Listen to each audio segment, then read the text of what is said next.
Hey now, it's Lil Paulette, and I am back with the review / recap of Love and Marriage Huntsville. And I want to thank you guys for coming back to my channel. Thanks to all my new subscribers. Thanks to all my old subscribers. And don't forget to hit that like button. Comment if you want. Go off in the comments. Subscribe if you haven't subscribed. And share the video. Alright, let's get into it, y'all. So, of course, they're gonna start off with Kiki, Stormy, and Karen Tiffany. And y'all remember Karen Tiffany came in the door with that baby, and Kiki was like, "There's a baby," something like that. Something to that effect. Basically letting her know, yeah, I see you with that baby armor on. And can I just say this again? When they showed a recap of Karen Tiffany talking to Carlos, and then she said keep her name out of her mouth, that really burns me up. It makes me so hot, y'all, hot as fish grease, that she'll really sit there and say that stuff knowing damn well that she was coming for Kiki the whole time, and Kiki was just responding to her. And Kiki did not even respond to every damn thing that she did and said. People want to act like Kiki's so crazy and off the deep end. If that's the case, she would have been dragged her.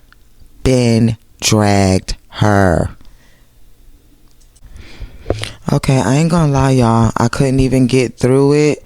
The stuff that Kiki was saying to her, I really feel like it's really redundant, and I feel like Tiffany does know. She watches the blogs, so she didn't know from anybody on the show. She watches the blogs. She does know. She's watched Kiki's interviews. I don't care what nobody says. She has, and she does know, but she still did that stuff because she was down with the snots, and I'm sure they were the ones giving her the information to put it out there about Kiki, and she was down with all of that stuff, and it backfired on her ass. I'm not here for that. My parents was addicted, so I'm not judging you based on that. You was judging her based on that. That's exactly what you were judging her on. You were doing all of this stuff before the water splash, so that's not true, Karen Tiffany. You're lying. You're lying. I'm sorry, Kiki. That apology is fake. It's fake. It's fraudulent. So what I'm hearing is, no, cut it out, Tiffany. You already knew this stuff. This is BS. You did know. You might not have known everything, but you did know a good portion of it. Just like we don't know everything. You did know a good portion of it, and you still chose to rock with it. You still chose to contact blogs, and you tried to put out the information on Crime Stoppers. And even right now, you're still not taking whole responsibility for it, because you acting like people just coming up to you asking about Kiki, and that other people made it a thing. Because no matter what people asked you, your responses did not have to be the responses that you gave. So cut it out. I can't with this fakeness. This whole episode, I don't know. It's garbage. This is, I can't with the fakeness. The Whitlows is too fake for me. And you have definitely already seen that side of Kiki. Stop lying. Because before anybody would say something to Kiki, Kiki was showing this side. You're telling lies. I cannot stand people who sit up in somebody's face and just tell bold-faced lies like you're doing. I'm sorry. I'm not falling for it. I'm not them people who fell for Kimmi's mess, and I'm not one of the people that's gonna fall for your mess today. I'm not buying it. I'm not. Oh, and then when you had the nerve to say that all you've ever seen is bash, all this stuff from Kiki, that's you. You are looking in the mirror. That is you. You ain't seen Kiki bash, and all this comfort. You did not see all that stuff come from no Kiki. Because if that's the case, you would be saying the same thing about Stormy and Destiny, and you'd be saying the same thing about the Snots. No, you radared in on Kiki because you thought Kiki was a weak link. That's what you thought. You thought she was weak. But trust and believe, ain't no woman on that show afraid of you, Tiffany. And you were not meeting that energy. You were doing it on in confessionals and to Carlos King. You weren't meeting that energy when Kiki was in your face. You were not like that with her. You might have had a question or a little snide remark, but you were not doing the same way you were with Carlos and the same way you are in a confessional. That's not how you are in person. So cut it out. You're a fraud. Chris got jokes. He said, did the baby mama hit Martell in the eye? Did Sheree hit him in the eye when he went to go see Martell? I like that. I like them little, what would I call them? Little slide jokes that you slide on in there, Chris Fletcher. Yeah, I like that. So yeah, so Slowtail had his little eye surgery, his little cosmetic feminine surgery. I don't know how many men get bags removed from underneath their eye, but sounds pretty feminine to me. So Chris starts telling Slowtail about what happened with Kayla. I'm sorry, that's the other daughter, Alexis. How she blew up and she feels like she was mistreated, you know, over the material things, because she feels like she didn't get the same. But I need to speak on that for a moment, because somebody says that her mom had money, and Nell, Nell, which is Chris's wife, has money as well. But as Uppity pointed out, Nell is the reason that those kids have those cars, because at the dinner table they did say, Nell did say, if it wasn't for me, if you left it up to your daddy, y'all wouldn't have Ish. And then your daddy didn't want me to buy y'all them cars, so he wanted them to have starter cars. Nell wanted them to have nice cars. So it sounds like Alexis's mom was on the same ish that Chris was on, where you don't need this luxury car, you could have a starter car. But for some reason Nell has to take the blame for it, because Nell is doing what she wants with her birth kids, and your mom did what she wanted with her birth kids, and then Chris is the dad who just says whatever and goes along with whatever the moms want, it looks like. So I'm not sure why you're not mad at your mom instead of being mad at Nell. I'm kind of lost there. Okay. And see, here, this is what I'll be telling y'all about that patriarchy mess. Martell is on the patriarchy. He is sipping the tea. He is throwing it down his throat by the gallon.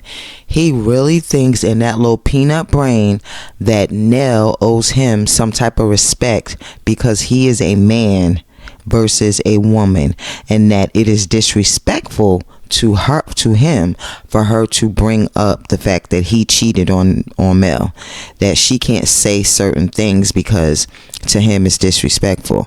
You know, kind of like how a lot of I'm gonna say older black parents act. They feel like they can say whatever they want to you, but or to anybody, don't even have to be their own kids, say whatever they want, but because of their age you just gotta take it or whatever. Like you gotta accept their disrespect, but you can't say anything back. That's how he acts.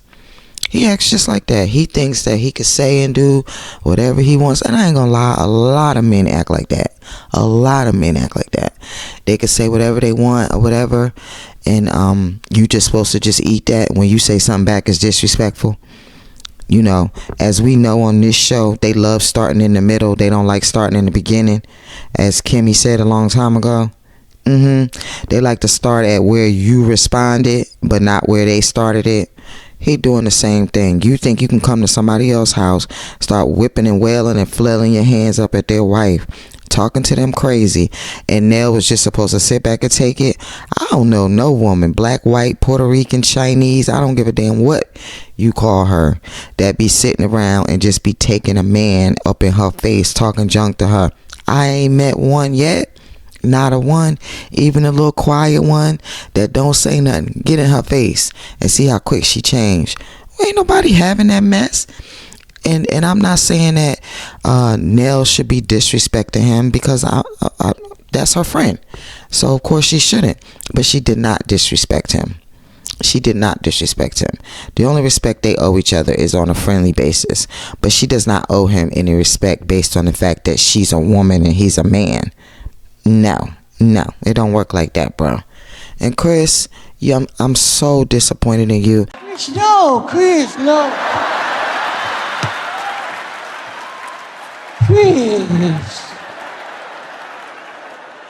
Chris. Slotel might have something on you, because when he first even said it, he shrugged his shoulders like, yeah, like basically, yeah, I told your wife off, I checked her, and he definitely had that energy where he shrugged his shoulders and acted like, so what, and because ain't no way, no man, not my mother, not my husband's brothers, not my husband's dad, not my brothers, can be like that about me in front of my husband. No man, none, nada. No man could be like that. So yeah, I checked her. I said, no way my husband is gonna lay down for that, and he just gonna stand over there and shake his head. Yeah. Never. He got all his flaws. He ain't no perfect man, all of the stuff, but he ain't having that. Not at all. And Slotel, you ain't nothing but a big ass baby. You act like people can't talk about you cheating. You did it on a national TV show.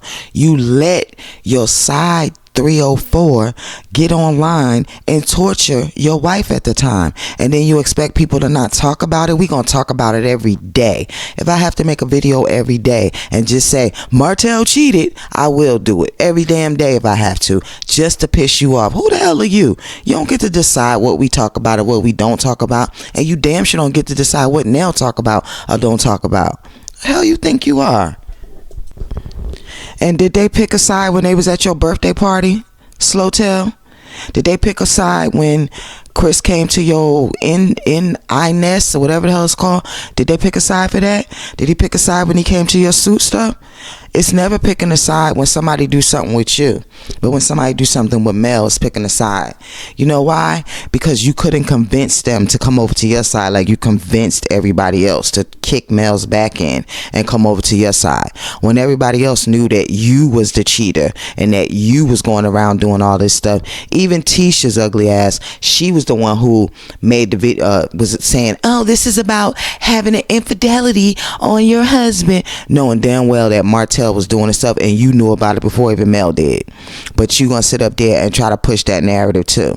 All of y'all, I can't stand none of y'all. I cannot stand y'all. Y'all just act so ugly that it just makes y'all ugly. Y'all get on my nerves. I can't stand you. What a bitter bitch baby talking about changing her name back to Rogers as if that's something great, and then gonna make a little face. You ain't nothing but a bitch. That's what you are. You, mystery woman, and all them other people that's been up in drop the mic comments with all them little fake names y'all got. All of y'all need to stop. You wish Mel wanted you. You wish Mel was a bitter baby mama. And even if she was, she deserves to be bitter. You took her through I don't know what, and then you let your jack-o'-lantern-mouth hoe do the same damn thing. She deserves to be a bitter baby mama. Anything she do, got, whatever. Ha ha ha. That's good for your asses. How in the double HE hockey sticks does she want clout off of trying to continue to destroy you when you were the one trying to destroy her? You were the one cheating on her. You were the one going behind her back, kicking her back in, trying to turn everybody against her. You were the one that had a chick online going at her, talking about you lick her from the front to the back every damn time she got online. You were the one that tried to put the revenge pee out on her and admitted on Queen Sheba's interview that you took a screenshot of it and you sent it to her to tell her to be quiet because she was bullying you. How the heck was she bullying you when you had AC, jack-o'-lantern mouth, then you had Snots 1.0, Snots 2.0, and everybody else in Huntsville attacking her, plus all these pick-me's, Destiny.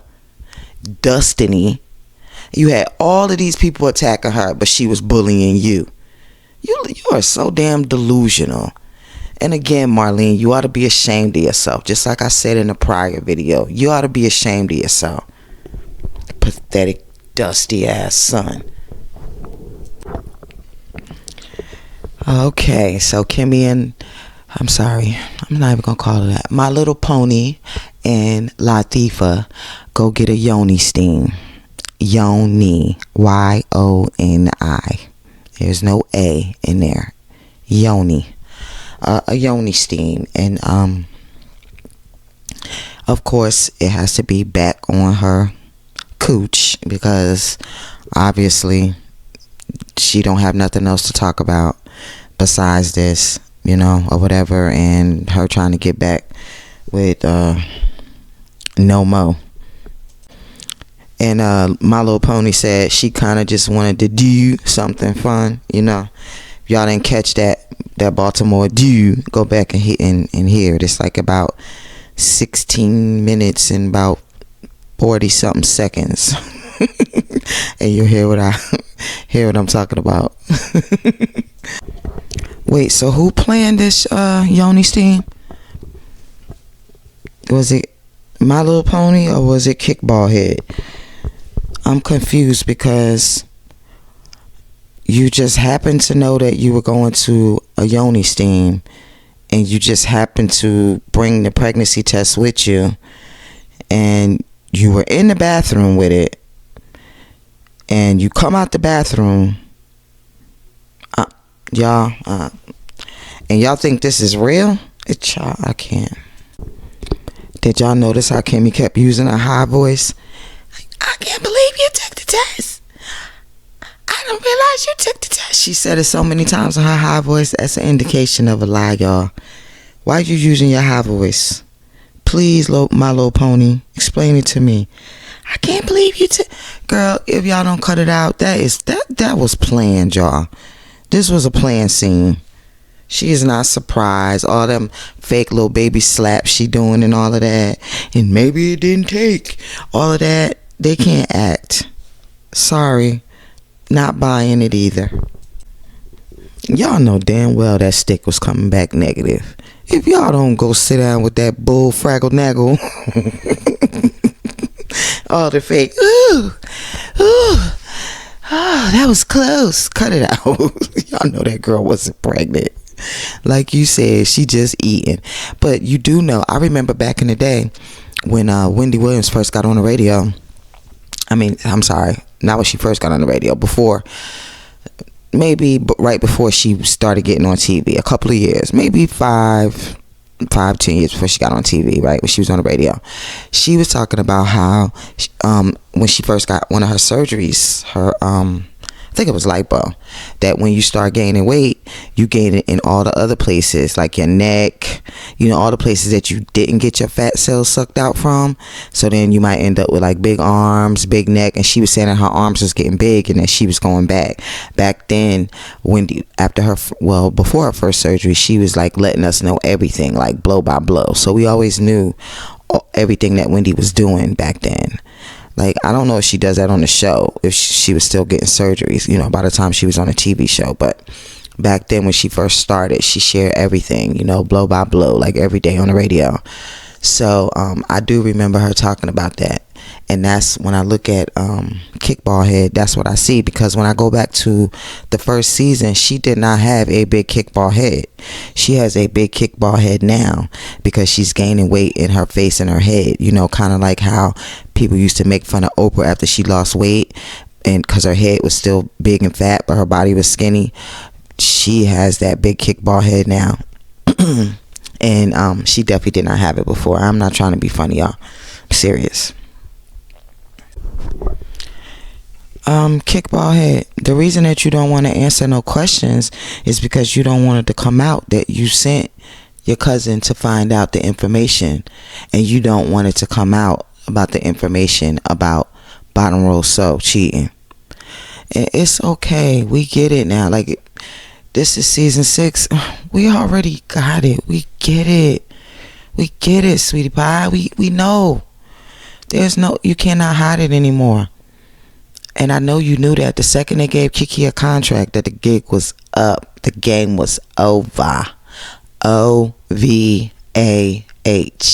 Over in my condor voice. Yes, honey, you knew it was over. Go back to being a stay-at-home mom. You have never been a stay-at-home mom. Please stop that. Your mom already told it, and before your mom told it, there were sources that said that you were working. Marsau was working at the movie theater. you was working remotely, or maybe not remotely, but I heard you were working remotely doing tech customer service, and Marsau was at the movie theater with the big suit. That's what I heard. And that the part of the deal is, that's why Marsau have said to you several times on several episodes that that's not part of the deal. The deal was that you pretend to be a stay-at-home mom, and for him to pretend to be this great big entrepreneur. That was the deal for y'all to be on this show, and also not to bring up no infidelities. That was the actual deal. You have never been a stay-at-home mom. I mean, you may not have been running like, brokerages and stuff like you say that you are. Maybe you did other things, but I mean, maybe with the brokerage you don't have to go in there every day. You're at home, but you claim to have opened up a brokerage since you've been on the show. So how you gonna be a stay-at-home mom? I'm confused. And what about the multi-million-dollar business that you made Holt into? How can you be a stay-at-home mom and do that too, honey? I just don't understand. Please help me figure it out.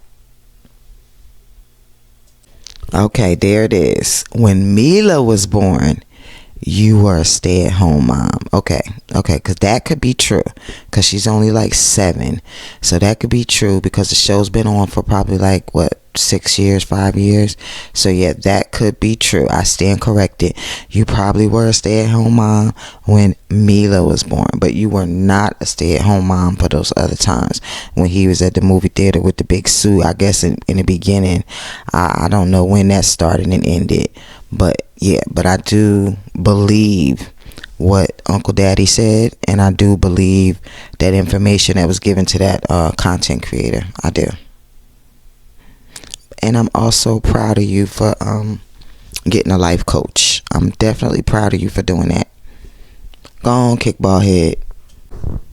Did y'all peep the face she made when she said, "Do you feel like I yell at you more?" And the whole body movement thing she did. And then she said, "'Cause I felt that." What was that?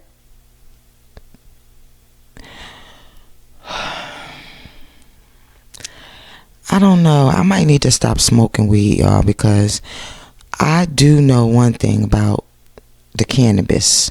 It makes me see a lot of details and things that I don't sometimes see when I'm not messing with the cannabis, okay?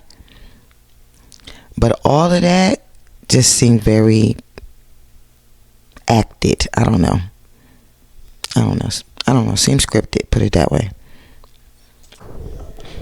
So Marsau wants to see a marriage therapist. Girl, shut up. Anyway, little Chris goes see Big Chris, and they talking about, what's been going on. And Big Chris say he haven't seen Chris Jr. since the dinner. And Chris said that there was a lot, folks storming off, getting mad. But that doesn't make sense to me, because if she does this all the time, then what's the big deal today? Why is today a lot? Like, ain't that what y'all said? Y'all said she do this all the time. And then she apologizes and comes back. Chris added on to it. But Chris said that little Chris said he thought it was some bull because they was bringing up stuff. But I know he feels attacked. But it's because he is probably doing all these things with everybody in the family. I have a family member that is the same, that is just like that. And when people are letting them know, because they always make it seem like it's an isolated incident, other people in the family have to speak up and say, "No, you were doing this with me as well." And another one, "This is me." And then it's like, oh, everybody's picking on me. And I think he's feeling that right now. And just like my family member, that family member is the youngest as well. As Chris and little Chris are talking, it really warms my heart to see them having a genuine, vulnerable conversation. And even though I don't think little Chris is understanding that, well, maybe he is. He's probably just deflecting, that people are trying to help him, because by saying we all got issues. That's just deflection. That's like when a person that's overweight is telling an alcoholic that they need help, and then the person that's the alcoholic say, well, you need to go lose weight. Okay, they do need to lose weight, but you're still an alcoholic. Does not change that. You still need help. And today we're talking about you, not me being overweight. Same thing. Oh, they got me crying over here, y'all. Chris said he'll stop whatever to help his kids. Little Chris trying to hold back his tears. Big Chris letting the tears flow, honey. Yeah. Okay, I'm not disappointed in you anymore, Big Chris. At least not in this part. I'm still mad at you about Martell, though. Even though I know they edited it, but still. I love it. Chris said, call me. He said he can call him anytime, 2, 3 o'clock in the morning. He'd rather be there than him being out in the street. I know that's right. That's what dads do. That's what I'm talking about. Definitely not a Dusty. Definitely not a Dusty. Stand up, black man. Stand up. I love it.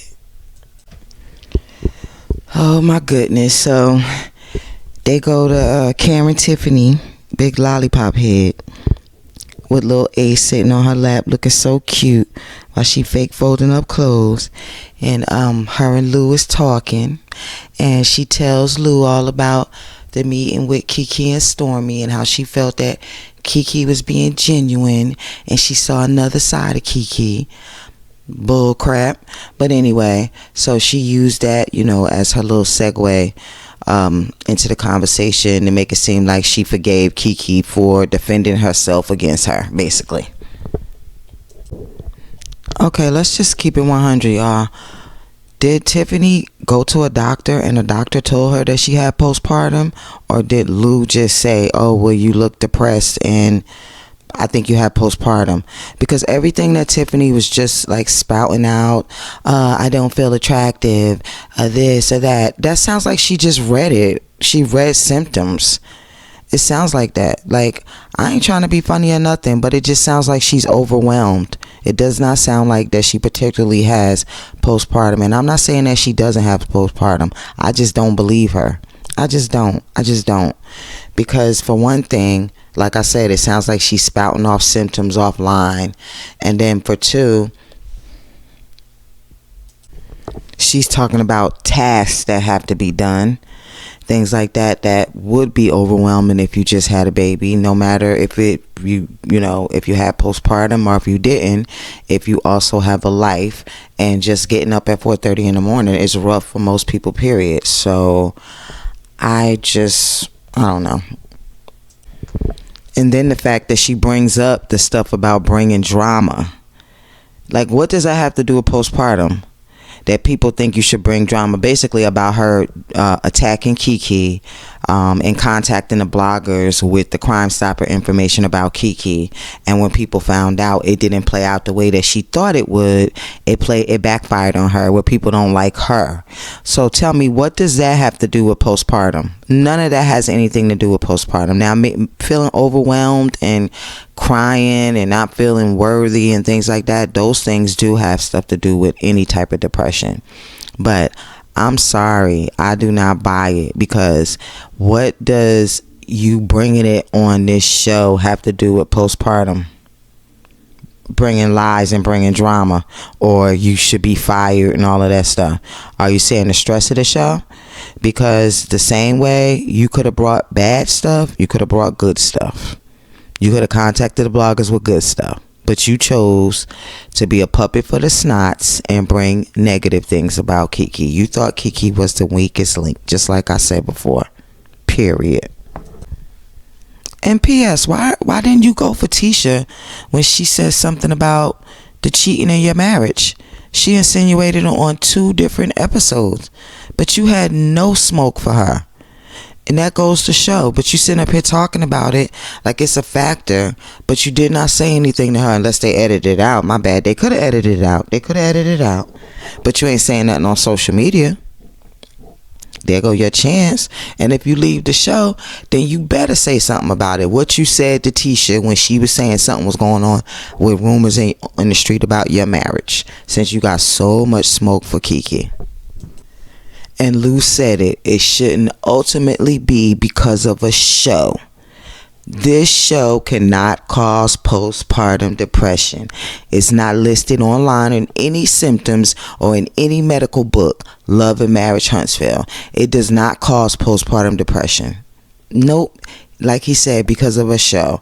She is getting a backlash because of what she did to Kiki, and she is feeling depressed about that. Now, she is probably overwhelmed with that baby. And again, I'm not saying she really don't have it, because I don't know for sure. But I'm just putting stuff together. And the way I'm putting it together, it does not match. The scales are not evening up. It's not my eye. It is not my eye. Nope. Being honest, my ass, Big Lou. Y'all are not being honest. I don't care what nobody say. I'm not buying it. Because what does this show have to do with postpartum? Now, like I said, she fucked around and found out. That's what happened. Now, Tiffany, I'm not even going to call you no names. Tiffany, I hope you do not have postpartum. But I know how it could probably feel to have the whole world not liking you over a TV show. I can imagine that. I definitely can. I can put myself in that place. Also in a postpartum place, I can. But it's hard for me to believe based on the things that you have said that you have postpartum. Also, I never heard you say that a doctor told you that you had postpartum. You just said based on things that Lou said that you had postpartum. Since when is Lou a doctor? I thought he was a coach. Okay. So hopefully that you be feeling better and you will get better, and then you will find something different to do besides Love and Marriage Huntsville. Honestly, take care of them babies. And thank y'all for listening and watching. I appreciate y'all. Don't forget to hit that like button, comment, and subscribe. Peace.